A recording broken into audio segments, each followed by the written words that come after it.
Joined today to look through all of those are Jonathan Isaby, who is the editor of the website Brexit Central, and the Financial Times journalist Miranda Green, who's also the former press secretary to the then Liberal Democrat leader Paddy Ashdown. Welcome to you both. I said that the comments by Nick Timothy weren't helpful because it's been pointed out by our lobby, or my lobby colleague Rob Hutton of Bloomberg, that Boudica or Boudicca ended up losing to the Romans and poisoning herself. So, is that really what Nick Timothy Well, wants? I think Nick Timothy mentions himself in the article that Boudica doesn't come off well in the end. But I think the thrust of what he's saying is that, well, in terms, he says, Theresa May needs to tell the EU, quote, to get stuffed. Now, of course, Nick Timothy was her advisor until the general election last year. Yeah, that went well, didn't it? Well, it didn't go very well for him, and that's why he left office. Yeah. But I think why should we listen to his advice now? I think there's a lot of Tories who'd say that what he's saying about Brexit is exactly right, and he's saying that the Lancaster House speech was what set out the kind of vision the Prime Minister should be pursuing. And in fact, in the Lancaster House speech, which obviously he had a hand in writing, it actually warned of the dangers of going down a Chequers-style deal where you end up having bits of membership of the EU not in control of your laws and with potential barriers to the way you're doing things within the UK, which is what the EU is trying to force by splitting Great Britain and Northern Ireland in some respects. All right, Miranda, time to go to war against the Europeans.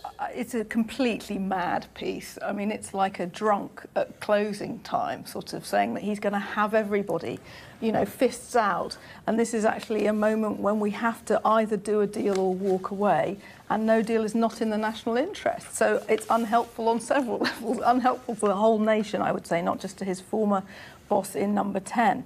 I think the key thing to remember, as you've pointed out, is that this is the guy who encouraged Mrs May to set down incredibly inflexible red lines in that Lancaster House speech. That's a speech Jonathan liked. Well, absolutely. I'm sure that actually, Jonathan's side of the argument would have celebrated that. Well, it was celebrated by most Tory MPs at the time. Yes, but the nation is not Tory MPs. We had a referendum. The people decided on a narrow majority to leave the EU. They didn't decide to sever all ties with our closest allies, neighbours and our main trading partners. And that is the position Mrs May should have taken from the beginning, to unite the nation around a compromise.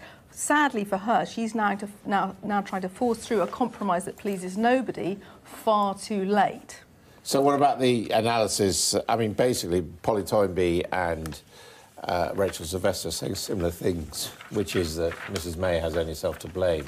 Not that gets the country very far, but she has only herself to blame for the situation she finds herself in. Well, that's right. And Rachel in the Times goes through all of the different groups who are against her for different reasons and points out that she is really almost alone now in recommending this plan. So we've got the Democratic Unionist Party against her. We've got Ruth Davidson saying, no, I won't accept this. We've got the pro-European Labour MP saying that for various reasons, which it seems to me are quite hair-splitting, that they won't support her compromise deal. What's and outrageous? at the end of it, she may not have a deal at all. And you contrast that with the fact that the rest of the EU has held together, kept its line, been unified, completely the opposite of what the Brexiters told us. What's outrageous about what Rachel Sylvester has written? She says that there's all these politicians in the UK putting party concerns above the national interest. What the DUP, what Tory Brexiteers, and indeed Ruth Davidson, who is no Brexiteer, are putting above everything is the national interest, the interest of the nation. Because what the EU are trying to do is to put Northern Ireland in a different position from the rest of the United Kingdom, which actually would be in breach of the Good Friday Agreement, which is something that Nick Timothy points out. Well, and the suggestion here is that the EU can do no wrong in this. The EU is trying to drive a state to the United Kingdom. I mean, it's us who want to leave. The EU's position is they'd like us to stay. So you can't say that they are being aggressive towards the UK. It's us who wants to withdraw from there. Well, I don't think that's the UK being aggressive towards the EU. It's simply the UK saying, after 40 years of this experiment, actually it's not for us, and we want to have an amicable departure. And in that respect, the UK can stand on its own 2 feet, having made a decision at the referendum to then go forward. Even if there is an economic cost, which is pretty much accepted by government papers, of just severing all ties with Europe.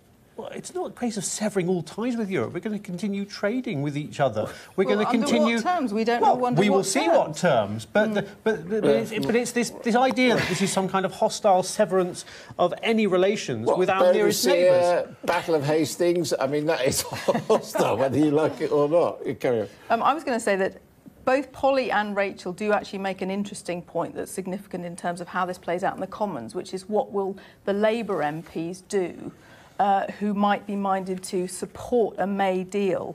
I think this is very interesting because several of those who you might have thought might help her out and help her over the line, because of course the last time we were in similar territory during the Maastricht era for John Major, you know, the votes of the opposition. Well, and indeed joining the EC originally in the 1970s. Absolutely. But the noises coming from those Labour MPs who you might have thought would help Mrs May out have not been very positive, I have to say, because they're slightly obsessed with this idea that we won't stay in the single market.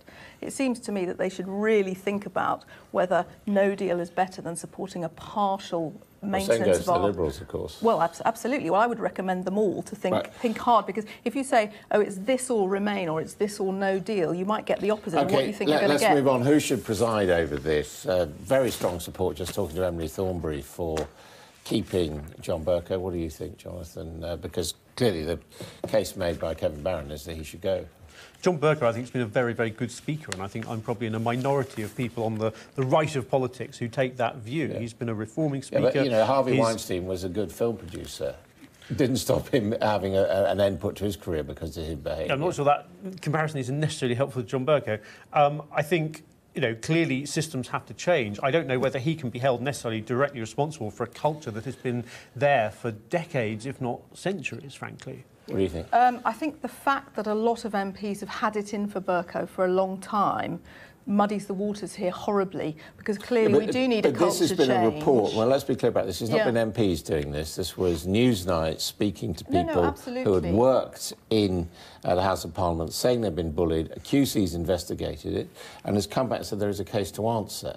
No, absolutely. But I think the calls for Bercow to go, unfortunately, that there are mixed motivations. He also said he would have gone by now when he was elected. He said he would serve 9 years. I think that if, you know, Dame Laura Cox, who did the independent report, you know, she's calling for a fresh start, and it might have to be seen as such under a new speaker. But I do think there's an argument to say delay the fresh start till after Brexit. Will we ever get a fresh start? There'll be no moment after Brexit. We'll be talking about this for 10 years. Certainly, I think the Speaker has made clear privately that he will depart next year once Brexit has happened as of the end of March next year. He said it privately, I think, and I think, you know, again, it's a bit like the idea of changing the Prime Minister right in the middle of the Brexit negotiation, that it's probably not a very clever thing to do, to change the person at the very top right in the middle of a very key moment. OK, thank you both very much indeed.